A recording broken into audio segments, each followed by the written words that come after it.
Tēnā koe e te mangai o te whare. My question is to the Minister responsible for economic growth. Does she agree with the statement of the Minister of Finance that, quote, cost of living relief is on its way? If so, why? The Honourable Nicola Willis. Well, Mr Speaker, yes. As Minister of Finance, I made that statement last year when announcing tax relief that benefited millions of New Zealand households. Changes to income tax thresholds, the in-work tax credit and other measures made around $1.9 million New Zealand households better off, on average by $60 a fortnight. Households with children were even better off, on average by $78 a fortnight. All superannuitants were better off, and members opposite voted against it. Why is administrative inflation the highest it's been since 1990?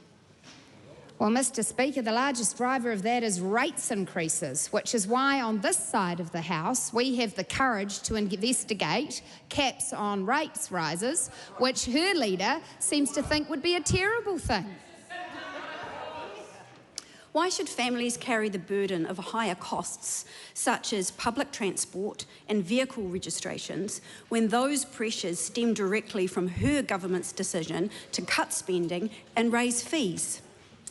Well, Mr Speaker, I am very concerned by price increases in the economy, which is why under this government we're targeting inflation between 1% to 3% with a mid-band of 2%. I understand that the approach of that member and her party is to advocate for higher price increases across the economy with an inflation midpoint of 2.5%, which would mean higher prices for everything.